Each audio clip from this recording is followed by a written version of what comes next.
Donc une présentation qui fait suite au reste. Donc moi je vais vous faire plutôt un panorama d'applications plutôt que le détail sur un projet. Je vais vous parler d'incendie, de risque d'incendie, de forêt, mais pas que. Donc je suis Jean-Philippe Denuc, je suis enseignant-chercheur à l'école d'ingénieurs de Purpan et rattaché à l'UMR d'Inafor. Donc une partie du travail a été réalisée en collaboration avec Marielle Jappiot de l'INRA. Alors, en bon prof, moi j'ai commencé par rappeler la base. Mais bon, vous êtes quand même tous un petit peu des spécialistes de télédétection. Donc je ne vais pas reparler de résolution spatiale, spectrale et temporelle.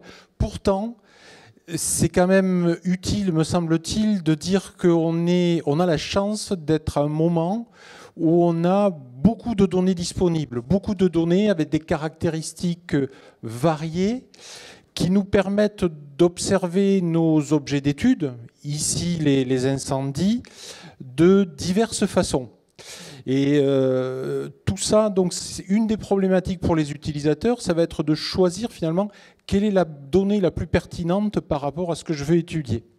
Ça fait partie de la problématique, parce que on a parlé des données sentinelles beaucoup, là on est beaucoup à les utiliser. Ça veut bien dire qu'il y a, malgré les traitements, les produits proposés par Teia, on a des volumes de données à traiter, on a des choses qui peuvent être une limitation liée à la donnée elle-même. Pour venir sur le sujet, quand on parle d'incendie, et plus particulièrement de risque d'incendie, il faut préciser un certain nombre de choses. De la même façon que la discussion n'est pas arrivée aujourd'hui, quand on parle de forêt, je ne suis pas sûr qu'on parle tous de la même chose. Il n'y a pas toujours des arbres dans la forêt. Et quand on parle du risque d'incendie, il faut savoir comment on va en parler. Le risque d'incendie, c'est une notion en fait complexe qui a différentes approches. Une des approches qui va nous intéresser, que je vais vous présenter en détail, c'est ce qu'on appelle l'aléa, qui se rapproche de la probabilité d'avoir un incendie. Cet aléa, il va se décomposer en fait à deux aspects. Un aspect qui est l'occurrence, en fait, c'est lié au départ de feu. En France, la plupart des départs de feu sont sur des causes humaines et il n'y a pas grand-chose à étudier côté télédétection. Il y a un deuxième aspect qui est la propagation. Et dans cet aspect propagation, on va le détailler tout à l'heure, il y a un aspect combustible, nature du combustible, caractéristique du combustible, qu'est-ce qui va brûler. Et donc là-dessus, la télédétection a plein de choses à apporter. Et il y a d'autres éléments comme de la météo ou des données de SIG qu'on va pouvoir utiliser. Donc ça, c'était pour l'aléa. Et il y a un autre point de vue dans le risque d'incendie, c'est la vulnérabilité. Donc c'est les conséquences des incendies. Donc la première partie, c'est qu'est-ce qui brûle et comment ça brûle, et après qu'est-ce qui est détruit, et notamment on va regarder des enjeux économiques, écologiques, on va mettre des valeurs derrière ce qui est brûlé. La télédétection peut ici aussi apporter des choses. Voilà, donc je vais vous présenter des produits qui auront éventuellement attrait à différents aspects de différents niveaux du risque d'incendie. Donc voilà, ça c'est quelques éléments de définition. Il y a aussi des éléments de temporalité. Derrière cette notion de risque d'incendie, en fait, on va voir qu'il y a des produits basés ou pas sur la télédétection qui vont nous intéresser à différents moments. Donc je vous ai fait une petite frise temporelle avec le feu et ce qu'il y a avant et ce qu'il y a après.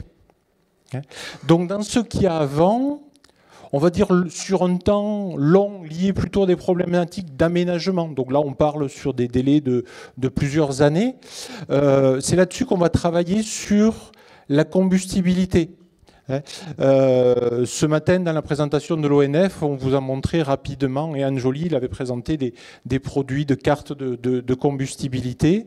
Je vous montrerai qu'on peut aussi dériver de ces cartes de combustibilité des notions utiles pour les aménageurs de continuum, de coupure de combustible, d'interface entre des zones urbaines et des zones combustibles. On l'a évoqué aussi rapidement ce matin. C'est la base de ce qu'on appelle les plans de prévention et de risque d'incendie, les PPRI. l'approche de la saison du feu, hein, généralement ici c'est plutôt la saison estivale, mais pas que, hein, dans les zones de montagne, dans les Pyrénées par exemple, il y a aussi des incendies en période hivernale. Là on va plutôt regarder l'état du combustible, notamment son inflammabilité. Donc c'est des notions qui vont être liées notamment à l'état hydrique, la teneur en eau du combustible, éventuellement sa nature, et toutes les plantes n'ont pas la même propension à s'enflammer. On va utiliser de la télédétection, mais éventuellement des données météo à ce niveau-là. Voilà. Alors, dans les travaux auxquels j'ai participé, j'ai plutôt travaillé sur cet aspect amont de l'incendie. Je vous montrerai quelques exemples sur la suite. Donc, pendant l'incendie, on a des questions qui concernent le suivi des feux. Généralement, ça consiste à détecter les feux actifs et se servir de cette information-là par rapport à l'organisation des moyens de lutte. Et après les incendies, on a une partie rapidement après les incendies sur l'estimation des dégâts. Ce matin, toujours Anne-Jolie vous a montré les cartographies des surfaces brûlées et des intensités de surfaces brûlées qui sont réalisées systématiquement. On peut imaginer aussi faire des cartographies de dégâts et sur du plus long terme, suivre la restauration de la végétation et éventuellement ce qui se passe sur le long terme après les incendies. Voilà, donc je vais illustrer ça avec quelques exemples. Donc un premier exemple sur le combustible. Donc on a beaucoup parlé de forêt dans les différentes présentations qui ont eu lieu aujourd'hui. Juste un petit dessin qui est là pour vous montrer qu'en fait, quand on parle de combustible, finalement, la forêt en elle-même, elle n'est pas importante. Ce qui est important, c'est de savoir quelle est la nature de ce qui va prendre feu. Ici, vous avez un modèle qui est le modèle Prometheus. Et vous voyez dans les petits carrés avec le bonhomme qui donne une idée de l'échelle, vous avez des éléments qui sont à la fois sur les colonnes, des éléments qui sont des pourcentages de couverts par les différentes strates de végétation, la strate herbacée, la strate arbustive et la strate arborée, et des éléments de hauteur de couvert. Donc là, je vous ai donné les deux clés d'interprétation du combustible, le couvert végétal en surface et l'organisation verticale de la végétation. Et donc, derrière ce modèle-là, qui correspond à la connaissance des gestionnaires du feu et des aménageurs sur le terrain, on a en fait des données de télédétection qui vont nous amener de l'information pour répondre et caractériser le combustible sur sa structure verticale et horizontale, et éventuellement des notions de quantité, de qualité, est-ce que c'est du combustible vivant, mort, et quel est son taux d'humidité. Donc le produit qui a été présenté ce matin, notamment, il est principalement basé sur des inventaires forestiers. Généralement, à partir des données de l'IGN, de l'inventaire forestier, on sait en interpréter des notions de combustible. Et il y a des ABAC pour savoir un peu quelle est la quantité de combustible. Quand on y met de la télédétection, ici vous avez une petit exemple avec réalisé à partir de séries Sentinel-2. Soit on peut utiliser des approches classiques de classification par pixels. Dans les outils nouveaux qui donnent des résultats intéressants, ce matin, quelqu'un a présenté des approches d'apprentissage profond. L'intérêt de l'apprentissage profond, c'est au lieu de regarder le pixel, on regarde aussi ce qu'il y a autour du pixel. Et donc, ça permet d'avoir des approches sur la structure horizontale du combustible et donc de mieux caractériser l'organisation spatiale du combustible. Si on couple ça en plus avec des données LIDAR, vous voyez là sur la petite coupe qui est représentée ici, on voit qu'on a de l'information non seulement sur la hauteur de la végétation, mais aussi sur la structuration du couvert, qui nous donne l'information dont on a besoin pour caractériser les combustibles dans leur organisation et la structure verticale du combustible pour compléter le modèle, qui peut être complété. Donc ça, vous avez eu plein d'exemples aujourd'hui sur des notions de biomasse qui sont liées à la quantité de combustible disponible, et ainsi de suite. Voilà. Donc ça, c'était un exemple. Et on a un modèle qui correspond à ce qu'attendent les utilisateurs, des pratiques habituelles basées sur les inventaires forestiers et des approches basées sur des données de télédetection diverses, du lidar, de l'optique, du sentinelle, voire du radar sur la biomasse, qui vont compléter notre besoin d'information sur le modèle. Quand on a une carte du combustible, alors sur les applications, deux exemples pour vous montrer la suite de l'utilisation de cette cartographie du combustible. Ce n'est pas vraiment du traitement d'image, c'est plus du SIG. Ici, vous avez, à partir d'une classification d'image Sentinel-2, on a des types de combustibles. Très simplement, ici, il y a juste 2 types de combustibles. Et ce qui était intéressant pour les utilisateurs, c'était d'avoir des notions de continuum, c'est-à-dire quelle était la surface de combustible d'un seul tenant, sans coupure de feu. Voilà. Donc ça, c'était une information d'intérêt. Il faut aller un peu au-delà de la simple identification, ça brûle ou ça brûle pas. Vous remarquez, c'est pas très loin d'ici, on est dans la plaine de Perpignan, et on a réalisé le travail à la fois sur les zones boisées, mais aussi dans la plaine agricole, avec un besoin de résolution et d'information dans des endroits qui ne sont pas des zones forestières, où on va trouver des friches, des haies, des choses qui peuvent brûler, qui sont proches des habitations, mais pas forcément dans les zones couvertes habituellement par les inventaires forestiers. Ceux qui ont pratiqué les inventaires forestiers, tous les peuplements type garrigue, maquis sont très peu décrits dans les inventaires et on n'a pas du tout le niveau de la hauteur de la végétation, le type de végétation, et donc la télédetection est d'autant plus intéressante dans ces milieux-là qu'ils sont peu ou mal décrits dans les inventaires forestiers parce qu'ils ont peu d'intérêt économique généralement. Un autre exemple d'application, c'est si on croise les cartes de combustible avec les habitats, on va mettre en évidence l'interface, les zones de contact en fait entre les zones vulnérables et les zones combustibles. Donc ça, c'est aussi une autre utilisation des produits issus de la télédetection. Voilà. Donc ça, c'était 2-3 exemples sur ce qui se fait en amont du feu. On y reviendra si vous avez des questions là-dessus. Sur l'aspect, je n'avais pas prévu d'animation. Sur l'aspect inflammabilité, ici vous avez 2 cartes donc, sur le département de l'Aude où on a calculé un indicateur, je vous passe, basé sur un indice de végétation, un DVI, une série temporelle pendant la période estivale et on a un indicateur d'assèchement de la végétation. Et vous voyez ici, il y a 2 années, et la végétation ne s'assèche pas de la même façon entre 2006, qui était une année sèche, et 2001, qui était une année plus proche de la normale. Donc, on pourrait croire avec ça que la télédetection est utile pour apporter une information sur l'inflammabilité.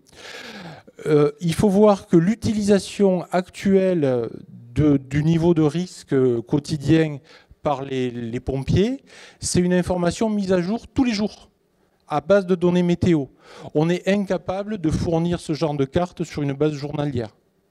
Donc ça peut servir après la saison à risque pour faire un état des lieux, pour faire un retour d'expérience, mais en aucun cas on est capable de fournir ces cartes d'inflammabilité à la résolution temporelle qui serait utile pour les gens qui vont lutter contre les incendies. Si malgré tout ça, le feu se déclenche, donc là c'est plus du tout mon domaine d'expertise, mais on a pas mal d'applications sur le suivi des feux en temps réel. Alors que ça soit, ici vous avez c'est l'utilisation d'une caméra thermique à bord donc c'est une vue oblique à bord d'un avion du SDIS 13, donc des pompiers des Bouches-du-Rhône. Donc ça c'est du très très très local et on va suivre l'incendie en temps réel. On peut avoir des choses sur des satellites basse résolution, c'est l'image du milieu, avec des satellites type MODIS, végétation. Alors plutôt des satellites où on a des bandes dans le thermique, où on a une image par jour pour suivre éventuellement le développement des feux sur des territoires beaucoup plus grands. Il y a beaucoup de produits opérationnels qui sont faits au niveau de l'Europe avec le programme EFIS pour ceux qui sont intéressés. Voilà, donc là il y a plein de choses qui se passent et qui sont de la télédetection un peu en dehors de nos domaines habituels.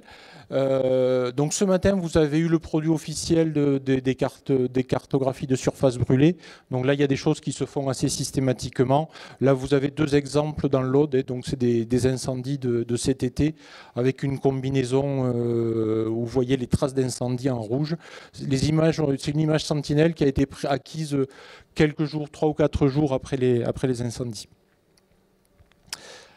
Voilà. Donc il y a deux intérêts là-dessus, hein, c'est de relire la progression de l'incendie et de cartographier non seulement la surface qui a été brûlée, mais avec quelle intensité elle a été brûlée. Hein. Je veux dire, il y a certains endroits où on peut avoir un feu qui passe très rapidement et qui finalement a un impact relativement faible sur la végétation, et d'autres fois où le feu a parcouru la végétation de façon plus intense et généralement moins rapide et a fait des dégâts plus important. Ça fait partie des produits attendus sur ce sujet-là. Voilà, pour terminer, un retour sur la diapo initiale. J'ai remis en noir les endroits où on avait surtout des produits opérationnels et les endroits où on avait des choses qui étaient éventuellement moins opérationnelles, où il y avait encore pas mal de développement. Hein. Donc sur la partie combustibilité, ben, ce que vous a montré Anne Joly ce matin, je vous ai montré sur la partie de base d'interprétation de cartes forestières, donc ça c'est opérationnel. Ce que je vous ai montré sur les coupures, les continuums, l'utilisation du LIDAR, ben, pour l'instant, on est encore sur des projets pilotes. Hein. Ben, le LIDAR, on attend que nos collègues de l'hygiène nous fournissent la couverture nationale pour le mettre en œuvre. Sur la partie alerte, c'est vraiment la météo qui fait le job. Et la télédétection là-dessus, elle n'est pas appropriée. Sur le suivi, ben, je vous ai montré 2-3 exemples qui, eux, là, sont complètement opérationnels. On a des moyens qui sont plus proches de ceux des militaires que de ceux des aménageurs. Après, il y a sur le après-incendie, il y a effectivement des produits un peu standards comme les produits surface brûlée, cartographie d'intensité, qui vous ont déjà été présentés. Sur le suivi de la végétation, il y a, à ma connaissance, rien qui est fait systématiquement, mais bon, ce sont plus des produits spécifiques au risque d'incendie. Hein. On retrouve des produits habituels de suivi et de cartographie du milieu végétal.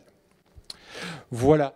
Donc un petit panorama rapide hein, des différentes applications. Je vous rappelle qu'il y a un CES TEIA sur les incendies.